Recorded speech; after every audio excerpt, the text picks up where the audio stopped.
બોડેલી તાલુકા સેવાસદન સામે બેદરકારીનો ભોગ બન્યા વાહનચાલકો ખુલ્લા કોન્ક્રીટ પિલર સાથે કાર અથડાઈ, નગરપાલિકા સામે ગંભીર સવાલો।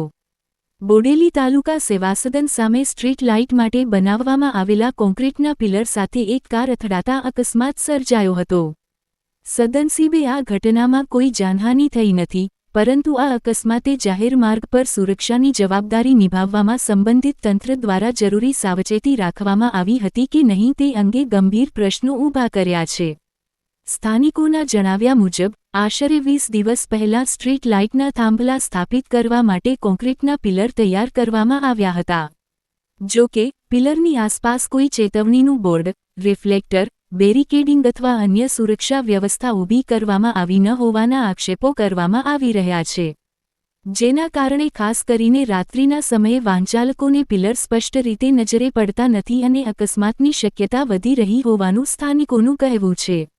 સ્થાનિકોના જણાવ્યા મુજબ તાલુકા સેવાસદન આસપાસ હજુ પણ આવા અનેક ખુલ્લા પિલર પડ્યા છે, જે વાહનચાલકો તેમજ રાહદારીઓ માટે સંભવિત જોખમરૂપ બની શકે છે।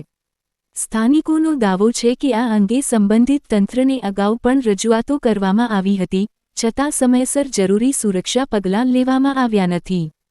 તાજેતરના અકસ્માત બાદ સ્થાનિક નાગરિકોમાં રોષની લાગણી જોવા મળી રહી છે। તેમનું કહેવું છે કે જો તાત્કાલિક ધોરણે ચેતવણીના બોર્ડ, રિફ્લેક્ટર, બેરિકેડિંગ સહિતની સુરક્ષા વ્યવસ્થા ઊભી કરવામાં નહીં આવે અને કામગીરી ઝડપથી પૂર્ણ નહીં કરવામાં આવે તો ભવિષ્યમાં વધુ ગંભીર અથવા જાનહાનિ સર્જે તેવા અકસ્માતો બનવાની શક્યતા નકારી શકાય તેમ નથી। સ્થાનિક નાગરિકોએ બોડેલી નગરપાલિકાને તાત્કાલિક અસરથી ખુલ્લા પડેલા કોન્ક્રીટના પિલર પાસે યોગ્ય સુરક્ષા વ્યવસ્થા ગોઠવવા, ચેતવણીના બોર્ડ અને રિફ્લેક્ટર લગાવવા તેમજ બાકી રહેલી કામગીરી સમયમર્યાદામાં પૂર્ણ કરવાની માંગ કરી છે। નોંધ: ઉપરોક્ત આક્ષેપો સ્થાનિક નાગરિકોના જણાવ્યા અને સ્થળ પરની સ્થિતિના આધારે રજૂ કરવામાં આવ્યા છે। સંબંધિત તંત્રનો પ્રતિભાવ પ્રાપ્ત થશે તો તેને પણ યોગ્ય સ્થાન આપવામાં આવશે। રિપોર્ટર સંજય સિંહ રાણા, બોડેલી। આજરોજ અહીંયા નગર સેવા સદનની બહાર હું ગાડી લઈને નીકળ્યો, ત્યાં આગળ આ કંઈક પિલ્લર જેવું બનાવેલું છે, બિલકુલ વિઝેબલ નથી, દેખાતું નથી, એને લીધે મારી ગાડી આના પર ચડી ગઈ અને મને બહુ મોટું નુકસાન થયું છે।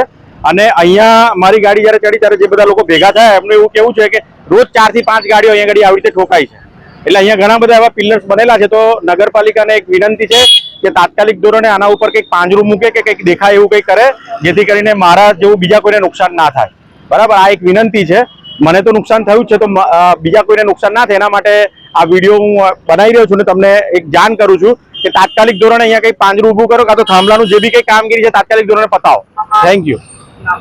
મારું નામ દેવેન્દ્રસિંહ પ્રવીણસિંહ ચાવડા, જબુગામ મારું વતન છે અને વડોદરા રહું છું। અહીંયા એક કામથી આવ્યો હતો સેવા સદનમાં, બહાર નીકળતા જ મારી ગાડીના આ રીતે એક્સિડન્ટ થયો, જે મારી કોઈ જ ભૂલ નથી, આ નગરપાલિકાની ભૂલને લીધે મારો એક્સિડન્ટ થયો છે।